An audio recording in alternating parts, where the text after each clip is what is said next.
Well, hello there and welcome. This is Emily Midget here with you today on the Pinkfresh Studio YouTube channel. And today I have a project featuring the new Chrysanthemum Slimline stamp set, which I actually illustrated for Pinkfresh. I have a fun watercolor technique today to share with you that is not quite my usual watercolor technique. I'm going to use the stencils and some dye inks to create this watercolor look. So I've got the Chrysanthemum Slimline Stamps and Dies and Stencils, the Simply Diamonds Die and Pop Out Diamond Stamp, Slumber, Blue Jay, Mint, and Meadow inks. And then I've got a damp paintbrush that we're going to be using. So I'm just going to stamp this Chrysanthemum Slimline onto some watercolor paper using sticky embossing ink, and add some silver embossing powder to it. Now this paper is, it's specially formulated watercolor paper for liquid watercolor mediums. Watercolor paper is the key. That's the only really special product that you need to complete a project like this. So I'm just heating that up, and you see the beautiful smooth embossing that you get on that watercolor paper. I'll link it in the description below. Now here I have the coordinating stencils for the Chrysanthemum Slimline stamp set. There's 2 layers for the flowers and 2 layers for the foliage.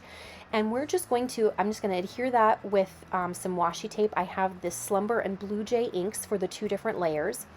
And I'm just going to lightly blend those two, the light blue and the medium blue. And I'm not being too super careful about making sure that it's completely even, because we're going to use our damp paintbrush to kind of maneuver that color around a little bit. This is just adding some basic color to our image. So here I'm going to use the 2nd layer stencil, and I'm going to add the Blue Jay ink. That Blue Jay is such a gorgeous shade of blue. I think that's one of my favorite colors from the Pinkfresh line. And we're going to add our details. Now, with this project, the main focus is going to be the main technique is going to be moving that color around with your damp paintbrush. The Pinkfresh dye inks are water-based, so you can use them like watercolors. So with this special watercolor paper, the ink kind of sits on top of that watercolor paper. It doesn't sink down completely into the paper like it would with your regular cardstock. And so you have a little bit of leeway when you want to maneuver that color around.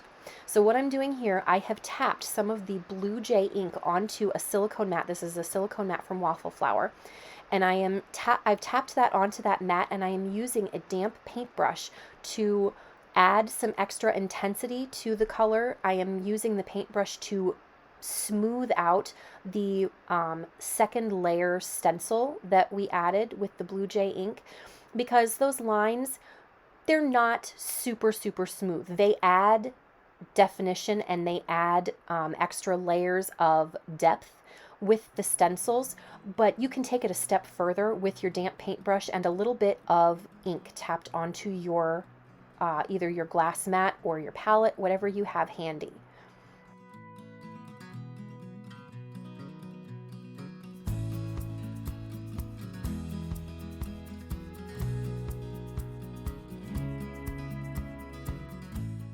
Now with some of these petals, the ones that are in the back, those are the ones that I'm adding a little bit of extra ink to. I'm adding a little bit of extra intensity to indicate shadow.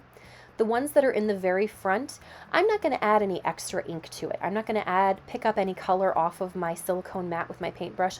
I'm just going to get my brush wet, take off a little bit of the excess water onto my stamp chamois, but I'm going to just kind of smooth out that 2nd layer of color that we added with the stencils, just to make it so that it is super smooth and organically fading. When I watercolor, that's my goal, is to create a smooth fade from one color to the next, from the shadowed area into the lighter area. And it's super easy to do this with these stenciled areas because it takes the guesswork out of it for you. When using the stencils, it takes the guesswork of where would the shadowed areas be. All you have to do is use your damp paintbrush to kind of smooth that 2nd layer out and allow it to fade organically into the lighter base layer. So we've moved on to the foliage. This is going to do exactly the same technique. This is this is the appropriate stencil for the foliage. And I'm going to tape that on there with some small pieces of washi tape. And we're just going to add the mint and meadow inks in the two different layers. Again, not being super worried about making sure that the color is completely even all the way across each stenciled layer. We're just adding basic color because we're going to do some smoothing with our damp paintbrush. So now here we're doing exactly the same technique as we did before. We're just using some meadow ink that I've tapped onto the silicone mat, picking it up with my damp paintbrush and kind of smoothing out some of that stenciled layer, that second stenciled layer, and adding a little bit more intensity to the color. We want to keep the colors nice and light and airy, but we do want to smooth them out and complete that overall smooth watercolored look to the card.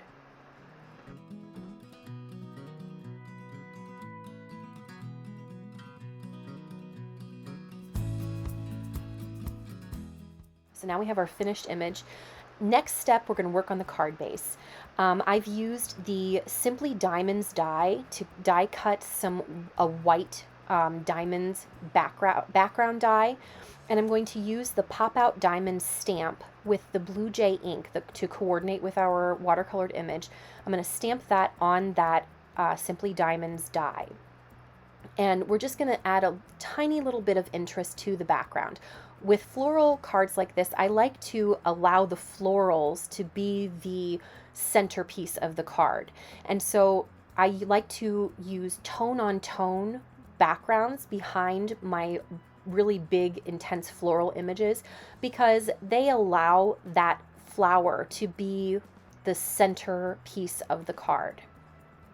So we're going to use some more Blue Jay ink to stamp the greetings, which are from the Slimline Chrysanthemum stamp set.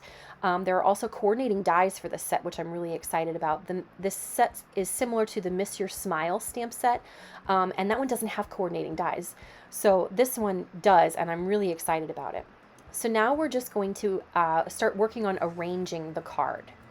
I've got my Chrysanthemum die cut all ready to go, and this is oriented to fit a slimline card, which obviously is much larger than your typical A2 card. So what we're going to do is we're going to do a little bit of kind of rearrangement of this chrysanthemum image.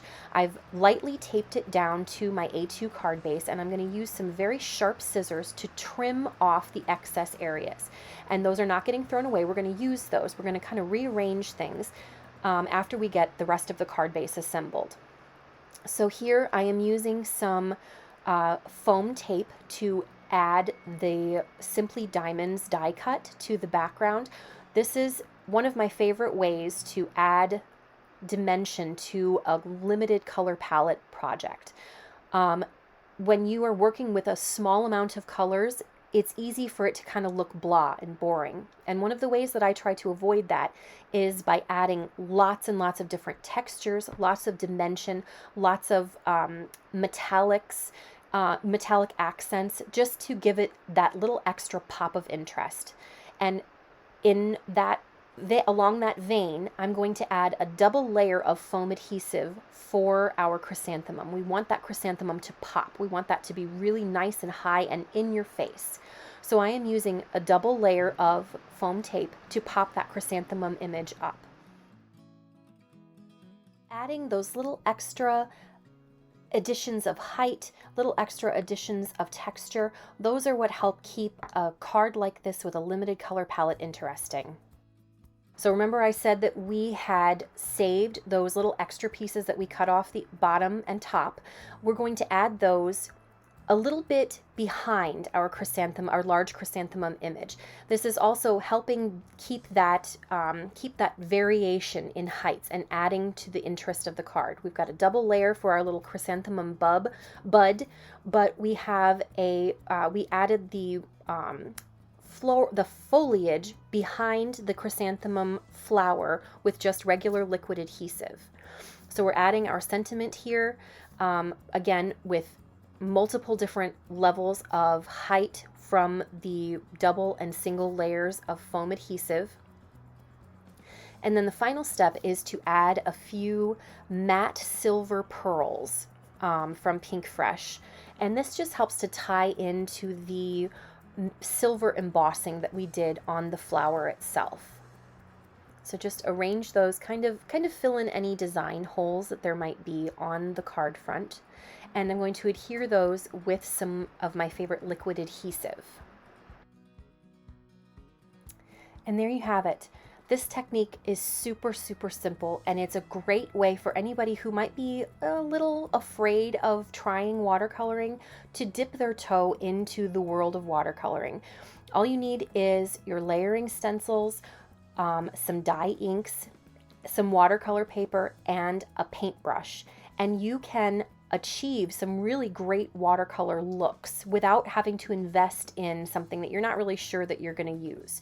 So I hope you enjoyed the video. I hope you learned something. Thanks so much for watching, and if you enjoyed the video, give us a thumbs up and maybe hit the subscribe button so you don't miss any content in the future. Thanks so much for watching. Have a great day. Bye.